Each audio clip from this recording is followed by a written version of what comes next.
Hi, in this video I'm going to tell you all about what I think about gentle sleep training, what I really think about it, and can you do it without crying it out. I'm Valerie Graceman. I'm a registered social worker specialized in infant and child mental health as well as their sleep, and the founder of Talkin Sleep. We provide personalized sleep solutions based on your baby's biology and family's values. Let's dive right into it. So there's two really important things that I want you to know before we even talk about gentle sleep training and what that even means. One is the sleep training industry, sleep consulting, is a completely unregulated field. What does that mean? Tomorrow morning I can wake up and decide to be a sleep consultant regardless of the qualifications that I have. That means that you just don't know what the people out there know or don't know, whether that's about sleep or about the bigger picture around your own and your baby's well-being. The other thing that I want you to know is that gentle is a very relative term. So what does that mean? Somebody can call themselves a gentle sleep consultant and they may indeed be gentle relative to something else that maybe is not gentle at all. So relative to crying it out, which is extinction, leaving your baby at 7 p.m. and not coming back until the morning, regardless of what they're going through and how sick they get. Anything else is indeed gentle. It's really important that you know what gentle means to you, and to make sure that the sleep consultant that you hire is the amount of gentle that you would like.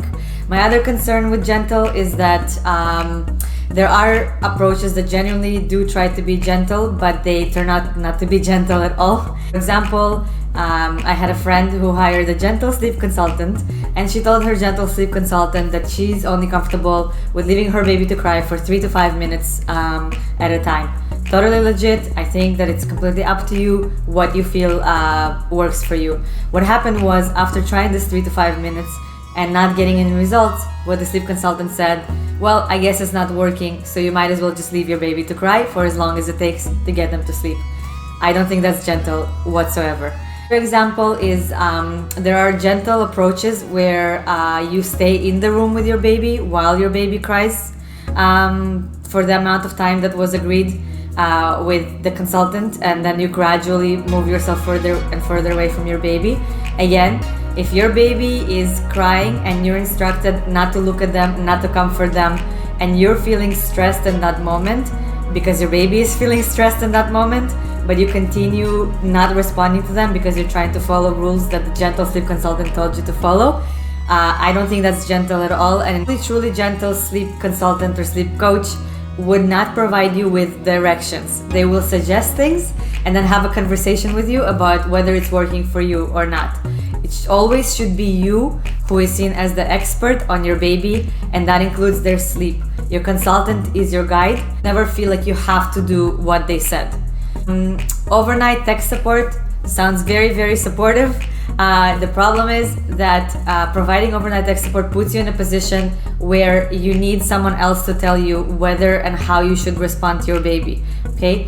A truly gentle sleep consultant would tell you that if you have the urge to go to your baby, if you have the urge to comfort them, if you feel like looking them, making eye contact, you absolutely should do that. Okay? You should never withhold comfort from your baby, and you should never not go to them if you feel the urge to go to your baby, and that should be your decision in the moment, not somebody who's trying to text you in the middle of the night. Made sleep plans and schedules.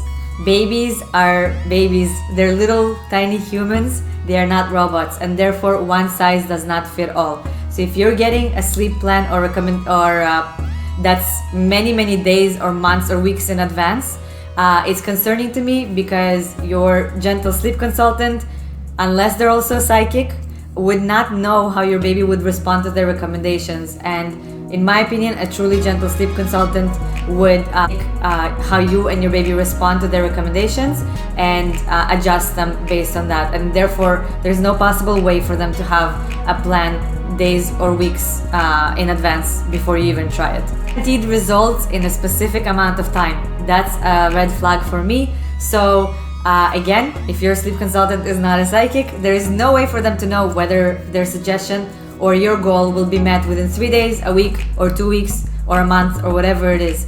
They can guesstimate from their experience, absolutely, but there's no way for them to guarantee that your baby will be sleeping through the night for 12 hours within a week or 2 weeks or whatever that might be. The other piece that suggests that maybe the gentle sleep consultant might not be as gentle as you think is it just doesn't feel right.